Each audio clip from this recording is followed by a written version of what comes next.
What's up, provokers, and welcome to Provoking Perspectives, where we don't just talk to agree. We don't talk to just, argue.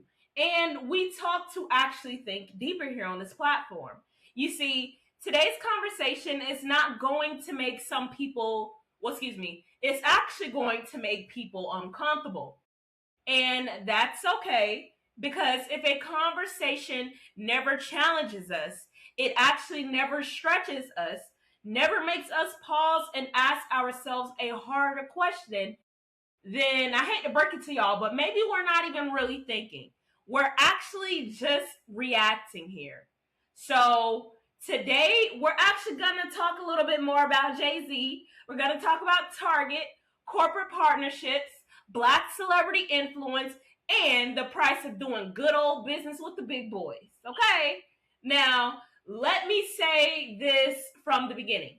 This episode is not about tearing down Jay-Z. It is not about celebrity gossip. It is not about dragging somebody just because they are successful. That is not the mission of this platform. The mission of Provoking Perspectives is to encourage thoughtful dialogue, critical thinking, informed leadership, and community-centered conversations. Not tell people what to think, but actually challenge people to think more deeply. How does that sound? That's good, right? All right, great. So today we're going to stop and ask the bigger question. When Black celebrities partner with corporations that are under criticism from Black communities, are they practicing ownership and economic power? Or are they helping corporations repair their image without the accountability? That is the real question. And so I want us to actually sit with that for a moment. Because this is not just about Jay-Z. This is about the power. This is about the influence. This is actually about the money. This is about the loyalty. This is about what we expect from Black celebrities. What do we expect from corporations? And what do we expect from ourselves as consumers? Recently, Jay-Z has faced backlash over a Target exclusive vinyl release tied to the 30th anniversary of Reasonable Doubt. The controversy is connected to an ongoing debate around Target DEI, rollbacks, and whether Black consumers should continue supporting companies that retreat from diversity commitments while still using Black culture to drive sales. Several outlets have reported that fans and commentators are split. Some see the deal as business, while others see it as betrayal or community accountability. So I want us to actually talk about it. Not emotionally, not blindly, not as, fabulous fans, and not as haters. Let's talk about it as deep thinkers here, all right? So here is the real conversation. Jay-Z is one of the most successful artists and businessmen in hip-hop history as we know it. He is reportedly connected to a Target exclusive vinyl release of his classic debut album, Reasonable Doubt, right? Now, on the surface, some people might say, okay, what's the big deal here? Artists release exclusive editions all the time, right? Stores sell music. Hell, even collectors buy vinyl. That's just simply business. And on one level, I want to say that's true. But the backlash is not simply about vinyl here, is what I'm trying to get you guys to see. The backlash is about timing, symbolism, and the trust that is involved. Target has been criticized by many Black consumers and activists over changes to diversity, equity, and inclusion commitments. Some people feel that companies were loud about diversity when it was unpopular, but actually quiet when it became politically inconvenient. So when a company is accused of pulling back on a DEI, then partners with a major Black cultural figure, people start asking genuine partnership, is this an actual genuine partnership, or is this simply image repair, right? This is where the controversy actually comes from. The family, excuse me, and provokers, right? We have to actually be honest here. I always support honesty on this platform. I want you to see that in today's world, celebrities are not just entertainers anymore. They are brands. They are institutions. They are cultural ambassadors. They influence what people buy, what people value, what people defend, and sometimes even what people forgive. So when someone like Jay-Z makes a move, people do not see it as just an individual business decision. They see it as a clear message. Now, is that fair here? This is one of the questions where we have to actually wrestle with when talking about this guy. Because on the other hand, Jay-Z is a private businessman, as you see. He has the right to make deals. He has the right to sell music. He has the right to build wealth. But on the other hand, when your Black public image has been built around Black experience, Black ownership, liberation, language, economic advancement, and cultural power, people are going to measure your business decisions against that image. And that is not hate, folks. That is the expectation that we're all faced with. So we should always deal with the criticism. So first, the people who are upset are not just mad because Jay-Z has made his money. That is way too simple, right? The deeper question is actually this. Do Black celebrities help corporations avoid accountability by lending them cultural credibility? That is another issue because corporations understand something very clearly here. Black culture is powerful. Black music sells. Black athlete sales. Black influencer sales. Black creativity drives trends. Black approval can make a brand look cool, progressive, inclusive, and even culturally relevant today. But here is where the danger lies, provokers. A company can use Black faces, Black music, Black style, and Black celebrity Black celebrity partnerships while still failing to invest meaningfully in Black communities, Black employees, Black vendors, and Black institutional powers. That is the difference between representation and redistribution. Representation says, hey guys, look, there's a Black person in that ad over there. And redistribution actually asks us, where is the money going? Who owns the products? Who controls the supply chains? Who gets hired? Who gets promoted? Who gets contracts? Who actually benefits from all of this long term? That is the difference. And this is where the criticism becomes oh so serious.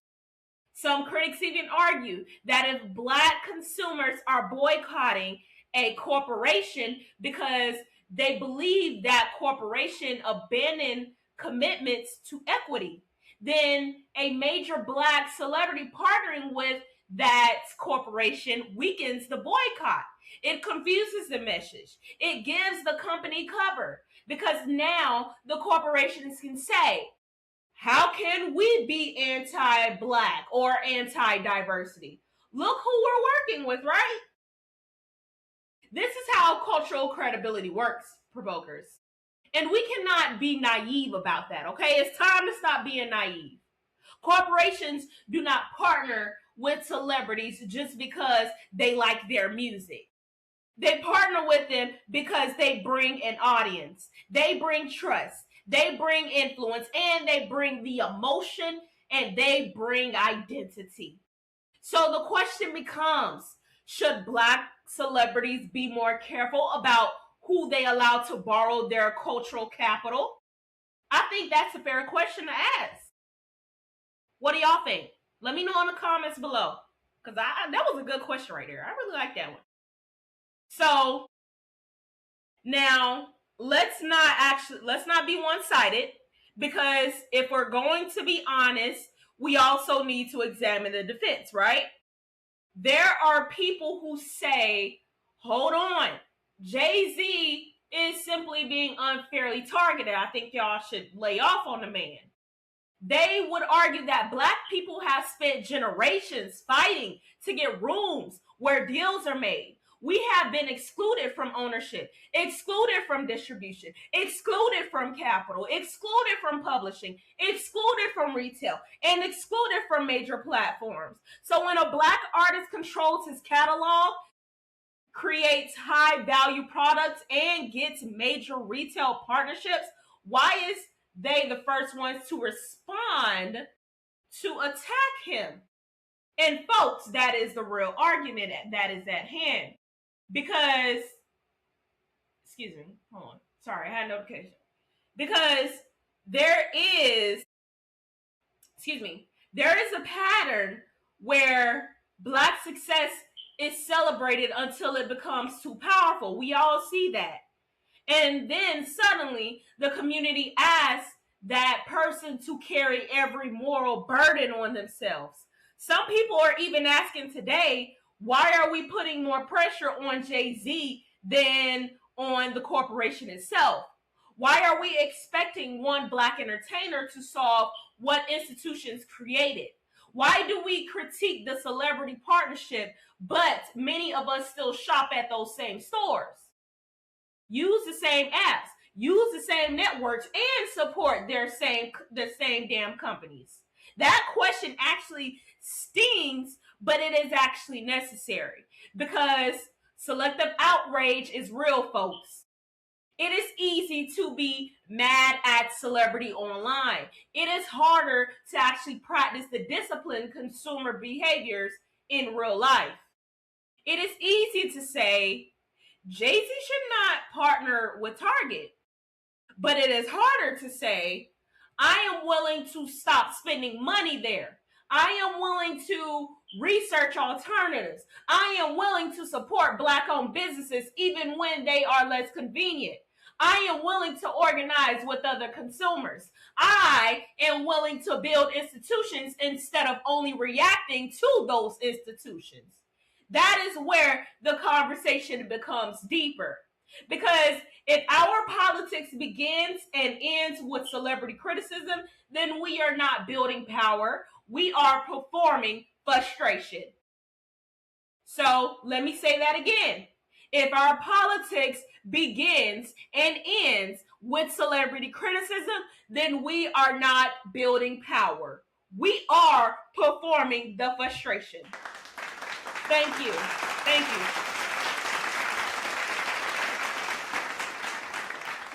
So, now, let's step back historically a little bit. Black entertainers have always existed in a complicated relationship with corporate America.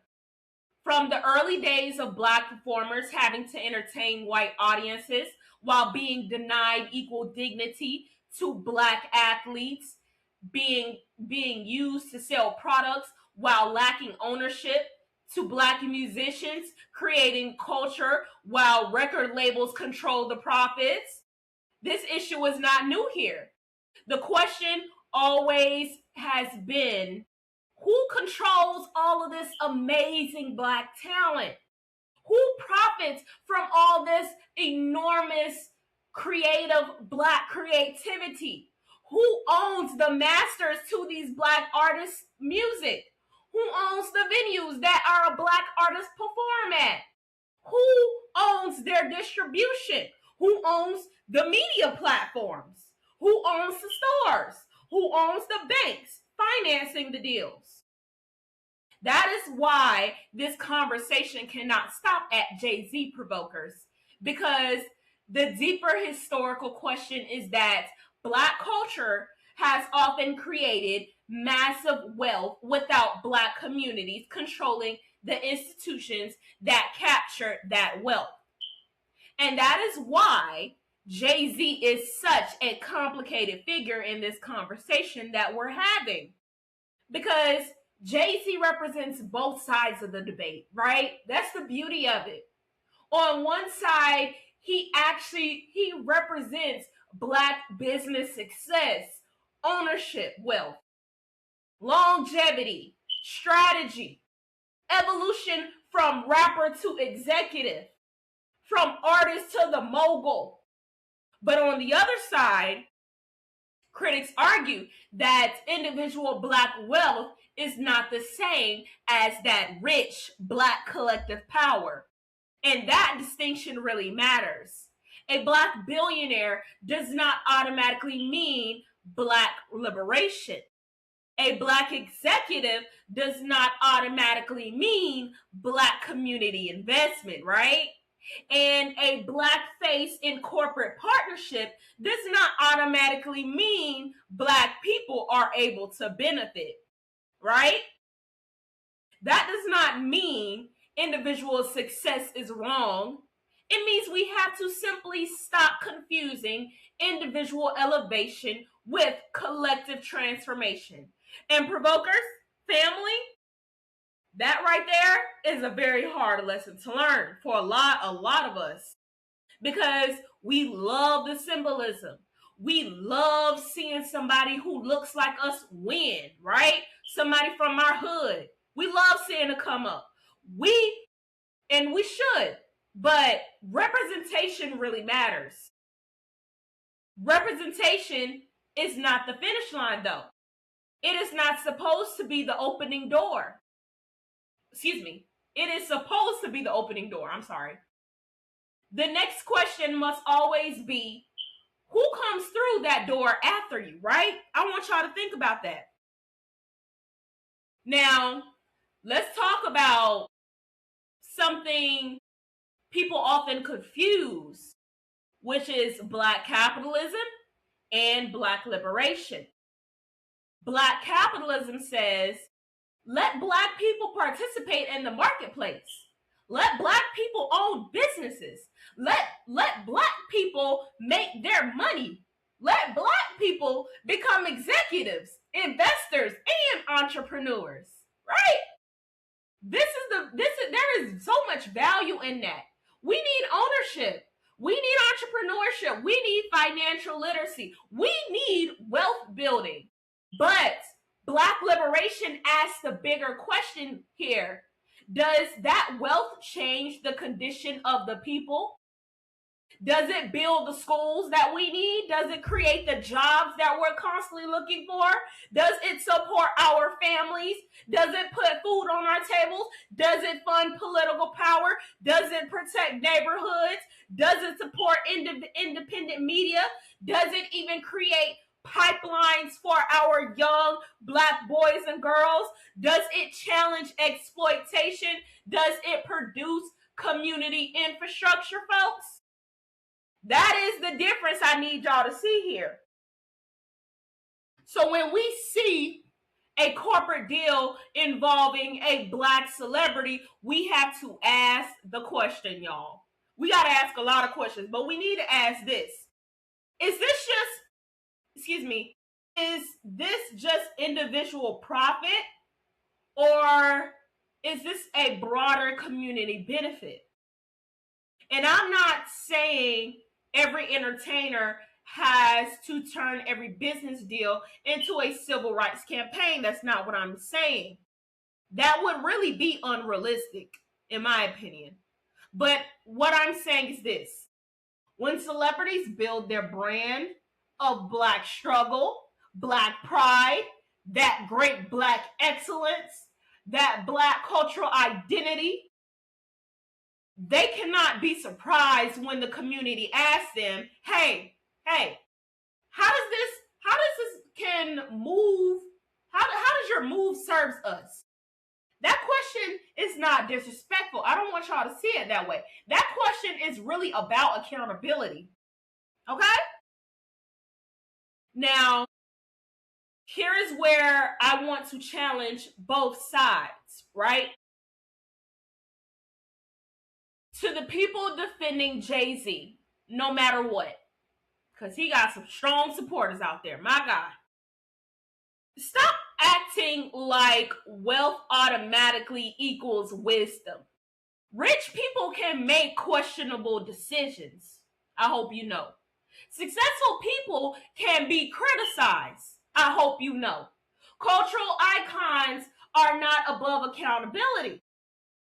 To the people attacking Jay-Z, no matter what, stop acting like one celebrity partnership is the root of all Black economic struggle. We cannot build serious movement if all we do is wait for celebrities to disappoint our people or our babies. Both things can be true. Jay-Z can have the right to make a business deal, and the community can have the right to question the political and the cultural meaning of that deal. Target can have the right to sell whichever products that they choose. And Black consumers can have the right to withhold dollars if they feel disrespected. Fans can appreciate Reasonable Doubts as a classic album of their choice and still question whether this was the right corporate partner at the time. Or was this the right corporate partner at the time? That is called nuance. That is called maturity. That is called thinking, critical thinking. And that is what we need more of, ladies and gentlemen. We need fewer blind defenders and fewer blind attackers. We need more serious thinkers. Now, let's bring this home to us, because the most important question is not, well, what should Jay-Z do? The most important question is, what should we do? Because corporations respond to organized power, not random outrage, but organized power. A boycott only works if it is disciplined, strategic, clear, measurable, and sustained. A boycott cannot just be people arguing in the comments for 2 days and then going right back to the checkout line. Right? How many of you are guilty of that? And if Black consumers want to demand accountability from corporations, then we need our clear demands up front. What are we asking for? Are we asking for restored DEI commitments? Are we asking for contracts with Black-owned vendors? Are we asking for investment in our Black communities that are starving? Are we asking for public reporting on hiring and the promotion? Are we asking for support of Black media? For scholarship funds, because I know we need some of those. Hell, college is expensive. Are we asking for community partnerships? Are we even asking for shelf space or Black-owned brands? Because without clear demands, outrage just becomes noise, y'all. And corporations know how to wait out that noise. Trust me, they've been around a long time. They wait for the next controversy. They wait for the next celebrity scandal. They wait for the people to get tired, and then they keep on moving. So if we are serious about consumer power, we need more than anger, y'all. We need strategy.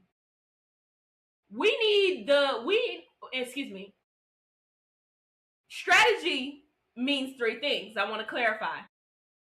First, know what you want. Second, know who has the power to give it. And third, know what pressure you are willing to apply until you get it, right? That is how our movements are built today. That is how our movements was built in the past. So let's actually connect this to the whole entertainment industry or entertainment bubble. I don't know what you guys call it, but the entertainment industry has caught black people, has taught, not caught, but taught black people. Excuse me, hold on. I got a notification. Okay, now the entertainment industry has actually taught black people to celebrate visibility, and visibility without ownership is actually limited. We have to start asking better questions about entertainment because entertainment is a very, very sneaky one. It can sneak up on you. We got to ask better questions, not just who is number one on the Billboard charts, right? But ask who owns the catalog, not just who gets the brand deal, right? But ask who owns the company, not just who is on the cover of this fine album, but ask who owns the magazine that that came out, that cover came out with. Not just who is performing at the halftime show, but ask who controls the entire league.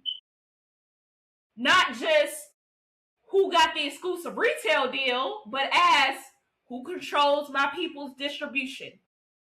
That is the conversation. That is the smarter conversation. Because black culture is not, black culture is one of the most powerful, prolific forces on earth. That I do believe. I'm a firm believer. It shapes music, fashion, language, sports, beauty, politics, and social media. Everybody borrows from our culture and everybody profits from it.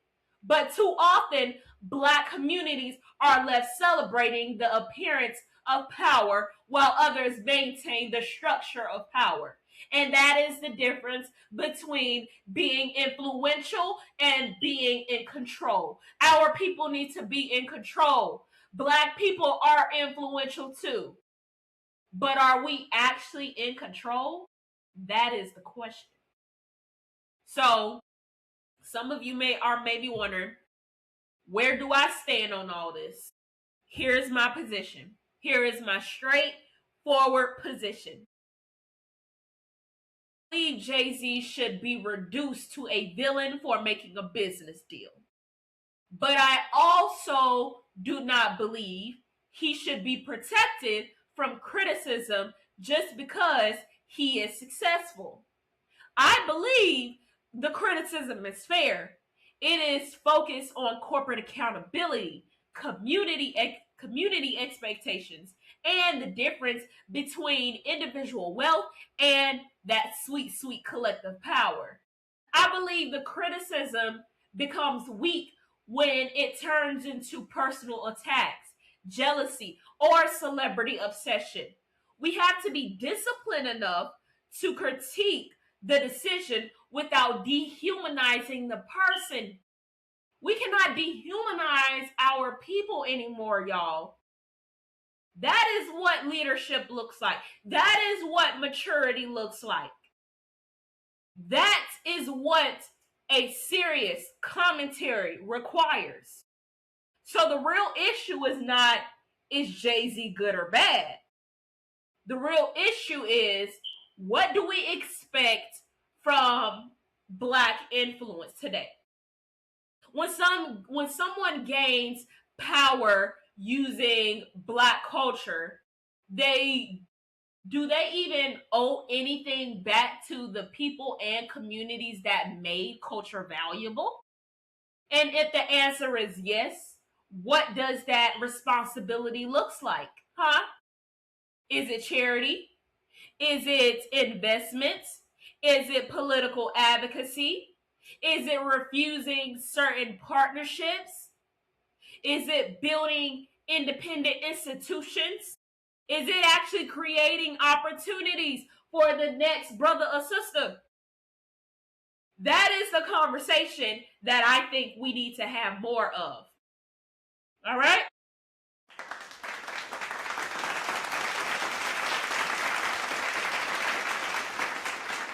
Oh, lemonade got a little watered down.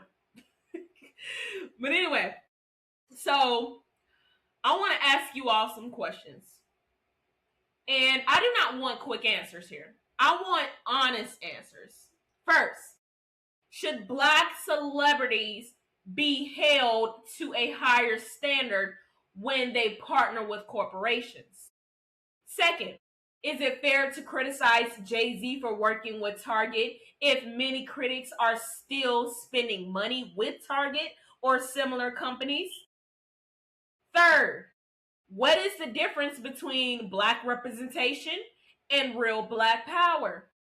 Fourth, if a corporation cuts back on diversity commitments but then partners with Black celebrities, should the community see that as progress or public relations? Fifth, what should Black consumers demand from giving loyalty to a brand? Six, oh, I got a lot of questions. I came up with a lot of questions for this episode. But six, are we too dependent on celebrities to lead conversations, and communities should be organizing themselves? To lead conversations and communities that should be organizing themselves. And last but not least, 7, what would real Black economic independence look like in entertainment? And I'm not talking about symbolic independence. I'm talking about that real, cold, hard independence. Ownership, distribution, financing, media, retail, production, education, community investment. What would that actually look like? Because if we cannot answer that, then we are not simply ready to build it. So, provokers, I want y'all to keep in mind that this episode is not just about telling you to cancel Jay-Z, if y'all didn't get that. And it is not about telling you to defend Jay-Z, if y'all didn't get that. This episode is about asking a more serious question. What is the price of Black influence here? When Black culture becomes profitable, who actually benefits? When corporations need credibility, hell, who gives it to them? When celebrity makes deals, who gets left out? When communities get angry, do we organize or do we just simply react? Because,